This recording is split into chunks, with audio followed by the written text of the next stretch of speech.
guess what? It's December 1st. You know what that means? End of the freaking hurricane season, 2017. I thought it meant Santa's coming soon this month, Christmas. That too. Oh, no, but hurricane season, the best present ever. Hurricane season 2017 is over. That doesn't mean like hurricanes can't form, but the chances are way down, and we'll take that. Yes. So, yeah, we're kind of trying to get caught up on a lot of things. What we have coming up for you here is footage that we took right after we returned to Marathon, Florida, where our boat went through Hurricane Irma. I think she was officially a Cat 4 when she struck us. And it's all about the preps that we did that, well, at least helped somewhat in surviving the storm. And meanwhile, in real time, we're actually in a boatyard in Miami with a different crisis, but we'll get to that later on these videos. Anyway, we just want to give a huge shout out to Lucy, one of our followers. She painted us this while she was watching coverage on Irma, and that's Kiki there in the center, her interpretation of her. And so we will proudly display this in Why Not as a Hurricane Irma survivor. One of our few bits of rare wall space being dedicated to this beautiful piece of art. All right, here's the preps we did. At least we didn't blow over the sides. Hi there, I'm Sheree. And I'm Chris. And we're aboard our boat. Why not? Which is amazing. In this video, we've had a lot of requests that we share the hurricane preps that we did for Hurricane Irma. So, kind of a recap is this is now, what, 2 weeks? Just a little bit over 2 weeks after Irma? Actually, it's exactly 2 weeks. Three. And we're finally back aboard the boat, and we made it through miraculously unscathed, almost unscathed. Not completely, but mostly. We're still assessing things, but by all accounts, as you can, well, you really can't see around here, but if you've been watching anything on the Keys, I think it's less than 25% of the boats around here survived the storm, which is, and there's a massive destruction around here. Yeah, just in sight from where we're at, there's just sunk boat, and our boat did great. A lot of the boats in this marina did great, and we've had people ask, like, well, tell us, how did you do this? How did you prepare? But what I want to be very clear about here is we are not experts. We're just lucky. We had owned Why Not almost exactly 6 months to the day that Irma struck. We were boating newbies. We did not have boating experience before this. Certainly not doing storm prep. We had basic line handling training with our training captains. We were just getting pretty good at being able to secure our boat in a slip on our own. But even the day before we evacuated, I had one of the deckhands here teaching me more about knots. So we are not experts by any stretch of the So this is not a how-to masterclass in securing your boat. We're just going to share the things we did, the thought processes that we went through, and some of the results. And things we learned. Yes. And we are inviting you, if you are an experienced boater, especially if you've gone through a hurricane, if you have tips to share that others might be able to learn from, please do leave them in the comments. And we know, and actually, because when it comes down to it, one of the most important things is just luck. There's some of the most experienced boaters here completely lost their boats. They did everything right, and their boats were lost. And a lot of us newbies, we got by kind of, knock on fiberglass, we got by with as minimal damage considering a massive hurricane went right over our heads. So luck is the most important thing, but there's a lot to learn, and we'll share what we've learned in the process. Okay, so the first part of storm prep was deciding what you're going to do when you find out you have a Category 4 or 5 hurricane bearing down on you. Now, you have to kind of remember the progress of things. We were in hurricane season in Florida very intentionally. We had just bought our boat, and as newbie boaters, there was no way for us to safely get out of the hurricane zone, which extends pretty much from the coast of Texas all the way up into New England on the East Coast. There was no way we were getting out of here, getting that many miles while we're still learning, catching the boat up on maintenance. So getting out of hurricane zone this season was, number one, not an option. Well, it was, but not a viable one. So we consciously took the risk to be here. We were down in the Keys when the hurricane was projected down here. It happens. But Irma's path was all over the place. It was pretty much being considered one of the largest storms in recorded history. And her path and where the Iowa was going East Coast, West Coast. It was meandering on all of the models that we were tracking. So there was no really define safe direction to go out of here in the Keys. So if we go west or east, we did seriously consider just hightailing it out of here and going up to Fort Myers or Fort Lauderdale, going up to the Okeechobee waterways. But there's a lot of risk in those choices. Number one, we didn't have any marinas that were returning our calls to know that we would have a place to go. We're not confident with our anchoring skills, especially for a hurricane. And we know we did not want to ride the storm out on board as boating newbies. It was beyond our comfort level. So these were factors that we had to weigh. We also have our other house, which is a motorhome, our vintage bus conversion that we intend to split our time on, which was parked in Melbourne, Florida, also in the projected eye of the hurricane. So our decisions came down to choices that would allow us to at least save one of our homes, and the bus is the easiest one to get out of a hurricane path that is projected to hit the entire state. Now, the factors that played into staying in this marina here at Burdines and Marathon is the marina manager is a longtime follower. Hi, Randy. And he was already scheduled to fly out, not related to the hurricane. And he had a pickup truck that he handed us the keys to and said that he welcomed us and encouraged us to load it up and hightail it out of here. So we had the option to take a lot of our belongings with us and get out of here. We did get the advice the morning that we evacuated that we'd be better off on one of the mooring balls over in Boot Key Harbor. We did go over to the city marina to see if they had one for our size. They did not. That actually turns out to be probably a big blessing, because a lot of the boats in Boot Key Harbor ended up off their mooring balls and sunk or in the mangroves. We were given very, very slim odds that tying up in a fixed dock in a Cat 4 or 5 hurricane that we would survive. So when we left here, we had two possible outcomes that we considered. One was that the storm would miss and we would just have maybe tropical storm or Category 1 conditions here, and we'd be returning soon with very minimal damage. Or two, it was going to be the full force hurricane direct strike that was predicted, and we were going to be losing everything. And that's how we left here. We took everything of value off the boat that we would want to have with us, and we're prepared to lose the boat. The outcome that we would have the direct strike and have the boat was never in our wildest imagination. But wild things happen. So one of the first decisions we had to make was which way we wanted to face Wynot in this slip. And this slip here at Burdines that we're in is slip number 1. It's right open on the channel, open to the ocean, I guess. Yeah, that's the Atlantic Ocean and the Hawk Channel and Cuba, that direction. So it's kind of an exposed spot. And we had been set in a slip with our bow in so that we had the amazing sunset views and the view of the ocean out of our back patio. And so we're thinking, do we want to reverse the boat? And the wind forecast when we were preparing to leave showed Irma most likely going up the east side of Florida, and which meant the wind was going to come out of the north and then shift and come into us from this direction. Into us from this direction behind here. And so we're like, well, let's spin the boat around and face this way, so that we'll be facing into the bulk of the wind, which is good for a boat, and put the nose there, and then have the rear of the boat, the heavy part, the part with the engines and stuff, as tightly secured as possible, rather than kind of sticking out here into the channel. So we figured that'd be better physics-wise to have the back of the boat back. It actually turned out that Irma swung and actually passed to the west of us, passed over Big Pine Key. 2 miles over there. Yeah, just barely to that side of us, so just missed us that direction. So the winds were actually behind us the whole time, which is probably less than ideal. But fortunately, Burdines, the building here, we think blocked some of the wind. We ended up with a lot of their thatched roof in our back cockpit and in our flybridge and everywhere else. But that was the decision point. It's like, if we reverse the boat, maybe we'll get a little bit more security. And then we've got these big pylons here to hold on. We actually had the option of which slip. We had 1 or 2 slips we can grab. We figured this one, we're not having any neighboring boats. It's a wide slip. We can kind of pin ourselves in the middle. And that's kind of how we ended up here, reversed.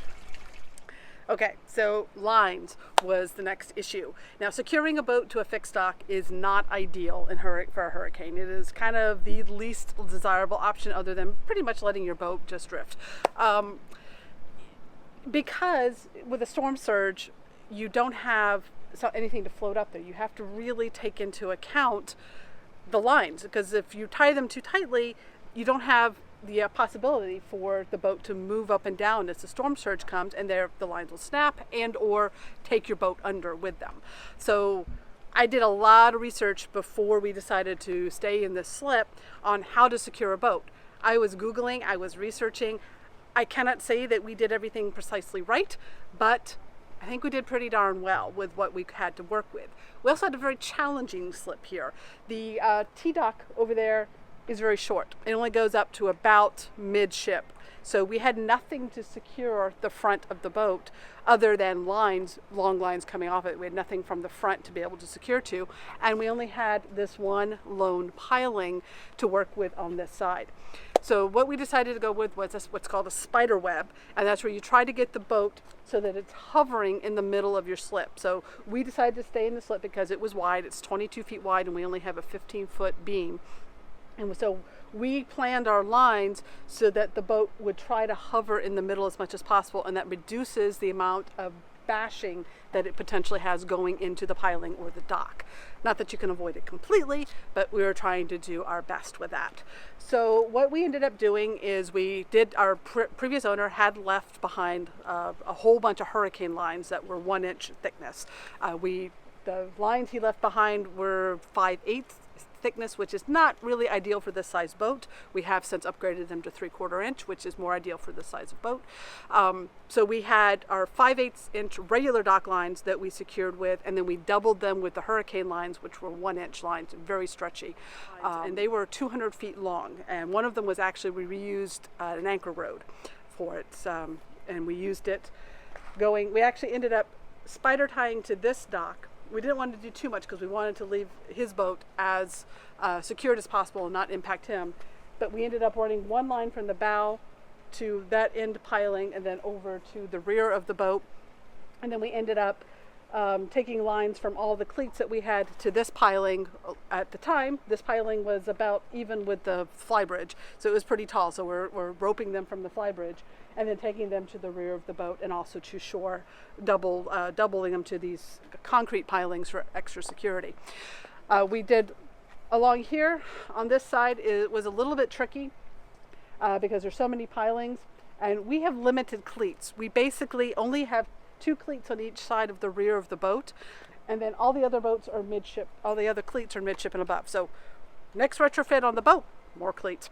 Because I felt really limited in what we could do here. So we ended up running as many lines as we could, long lines coming into the rear of the boat and from the rear coming from the back and from the front, doing spring lines that were long. All in all, we ended up with 14 lines to secure the boat. We lost 3 lines in the process of this, all of them in the rear, because as Chris said, the winds ended up coming from this way, so our direct push was this way. So those were the 3 that snapped. We did use chafe guards. We used Velcro ones, and ironically, well, probably some of you who are experienced will probably guess this, all of the lines that broke all were melted inside of those chafe guards. So lesson learned is the Velcro style chafe guards not good for hurricane tying up. We should have gone with something else. I ran out of them, so on this side of the boat, I actually used just towels wrapped with duct tape. Those all held just fine, but they didn't have the pressure on them like the other side of the boat did. So we lost 3 spring lines, all holding the rear of the boat, which meant during the storm, and we watched this on our security camera, is the boat pretty much shifted in, and that's why the piling is probably over, is because she was against it most of the night, pushing into it.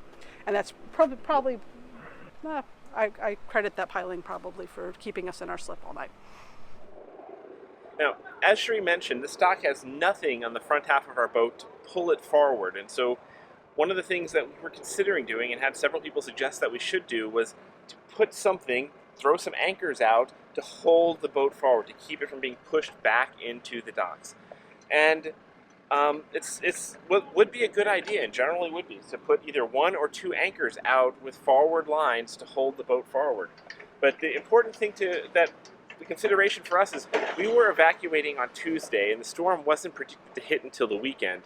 And putting lines out would have been blocking this entire harbor, and it's also something that we had not done before. Putting anchor lines out, deploying them by dinghy, The suggestion was actually you put some weights on them in the middle so they act as kind of a little bit of a spring force going forward. This is all totally new to us, and doing that while we were trying to rush to evacuate and also afraid that we'd end up blocking or tangling other boats that were trying to make their own preps, it basically is like, let's just put as many secure spring lines to hold us from blowing back into the dock as we can and just trust that we don't have anything up here holding us. So that's why we left the anchors not deployed. All right, so next decision was what to do with our dinghy, which is brand new from Achilles with their Suzuki 15 horsepower engine. We still do have a video coming up on this setup. It was a tough decision because, you know, they say you want to really secure the dinghy to keep it from flying about in the storm. A lot of people will ratchet it down on the bow of their boat. We had no way to get it to the bow of our boat. We don't have easy access up and down, and we didn't have a pier to get us out there to even try to get it up there. We're also, you can see this is about more normal levels. Trying to lift it out ourselves was going to be very difficult. Remember, there's no one else here. Marina staff had already been sent home to do their own preps, and other people were busy with their own stuff. We had no one to help us try to get the dinghy out. And there's nowhere around here that would have been easy to get it out of the water and secure it for the anticipated storm surge that would have lifted it up off anywhere on land we might have gone anyway. So we decided to go ahead and leave it on our new dinghy caddy setup and kind of use it as a rear fender. The dinghy is, it's got about a $4,000 value. It was insured. We have a $500 deductible on it.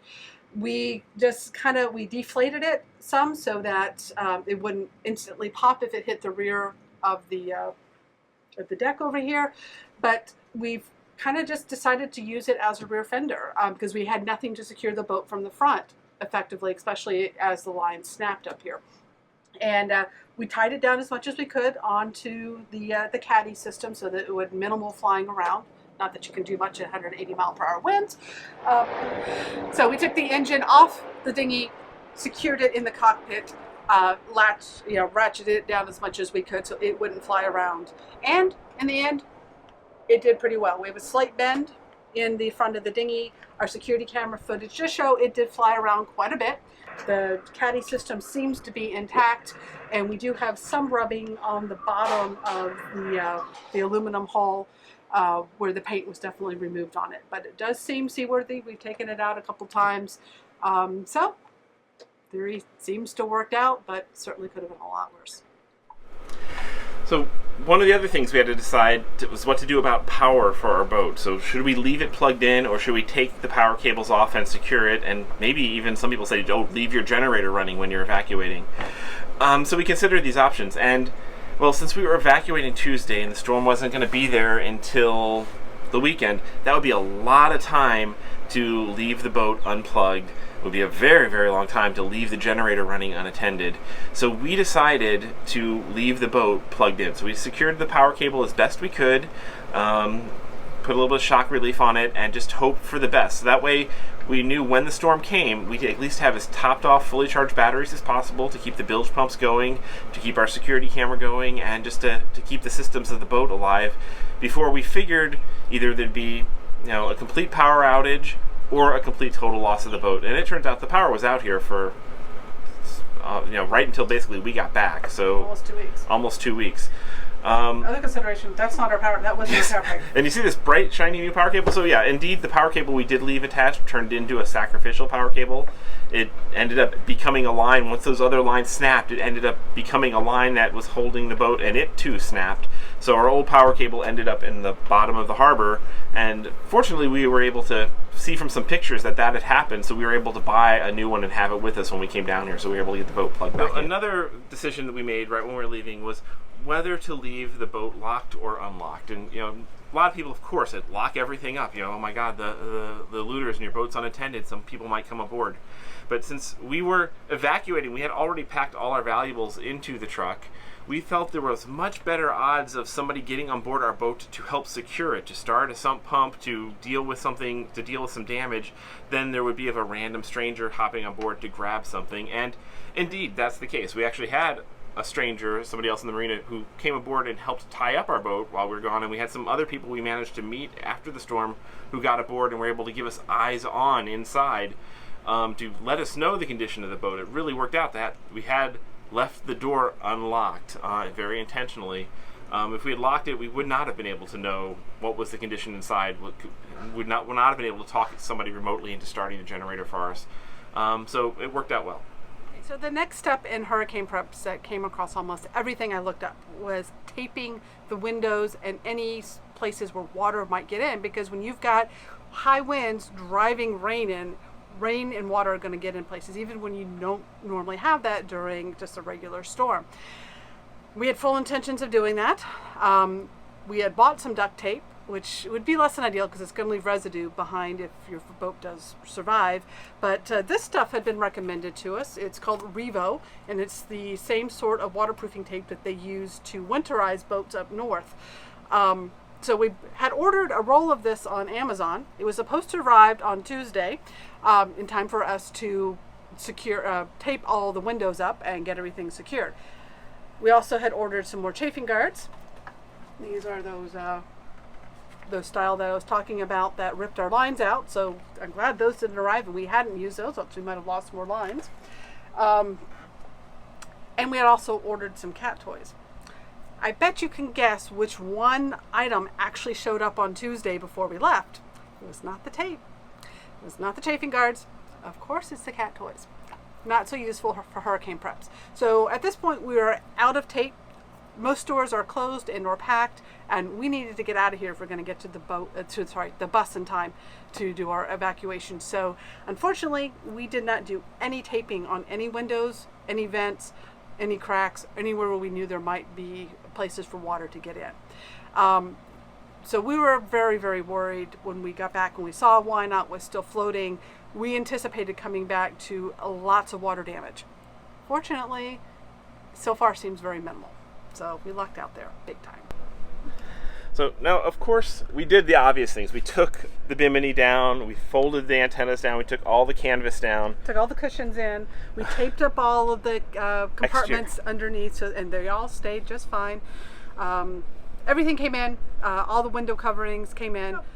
We did everything that we could do. Remember, we had less than 40, probably 36 hours from the time that we got the news that the storm was targeting us to having to make the decision and getting everything prepared, and everything moved off the boat into the truck. And that this was ramping up to be a historic Cat 5 storm. We'd seen the damage that was happening down in the islands and stuff, and this was not a storm to be messed with. So then, once that started to really sink in, we're like, let's get out of here. So we left out of here. So like I said, we got the 5 a.m. hurricane report on Monday. We were out of here by sundown on Tuesday. We did a heck of a lot of work. I would like to think that our preps at least helped some, but it really came down to luck, because if you look at this Burdines dock behind us, every single boat on this side of our basin is afloat and has minimal damage. Unfortunately, some of the ones across the way on Poncho's fuel dock, they had concrete pilings and concrete docks that did not have any giveaway, and they had 4 vessels, I believe, that were declared total losses. Some of them are still underwater down there. And of course, we have Boot Key Harbor, which is right up that way, where there are over 200 mooring balls and about 100 vessels on anchor, and I think there's 75% of them are lost. Are lost. Factors, the way the wind came in, way this basin is shaped, lots of things came together that protected us and most of the vessels here in this little basin. And a lot of it just really does come down to just good fortune and luck. We ended up pinned against this wooden piling, which had a lot of give and just kind of bent beside us instead of breaking, and that just held us in place, even when the lines broke. So really, my lesson in hurricanes is it's hit or miss. We've talked to others who had their vessels survived here as well. Everyone here who has survived is extremely grateful, and of course there's also our hearts break for those who were not as fortunate. Lost their homes. It's nothing, as far as we can tell, most everyone here did preps to their best of their ability.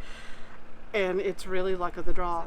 And so what are your plans for next hurricane season? I'm not going to be here. Yeah, this has changed our outlook on the hurricane seasons. I was in Florida for the 2004 and 2005 hurricane seasons. Well, sure is bad luck when it comes to hurricanes, apparently. And it happens 2 years in a row, apparently. So yeah, assuming that Why Not is seaworthy and engine start, everything's looking good so far. Once we get out of here, our goal is by midsummer that we are going to be as far north as we can get. We're not doing Canada, this again. here we come. Next hurricane season, we'll be watching from Canada. So, I hope that was helpful for you guys. I don't know how much you can actually learn from it when the biggest lesson is it's really... You got to deal with each situation as it comes, Yeah, as best you can, and try not to stress too much. Yeah, right. We did. We tried. We spent a lot of time just relaxing and breathing and not panicking, and that's actually, I think, was the most important thing. And we did. had teamwork. Yes. We had teamwork. And the cat. Yes. The cat definitely helped. Definitely helps to have a cat. But yes, if you're ever faced with this sort of decision, you really have to look at your capabilities, your situations, and your choices. And every hurricane has their own personality. And then also don't second guess yourself after the fact too, because so many people made the right choice and lost everything, and so many people made the wrong choice and got by. You just got to go with your best bet at the time, and then trust how that'll work out, and then forgive yourself however it ends. And be good with the choices you make, because you don't have much control over the things life throws at you, but you do have control how you react. Yep. And wishing the best to everyone who's dealing with all this. Yes. Okay. Take care.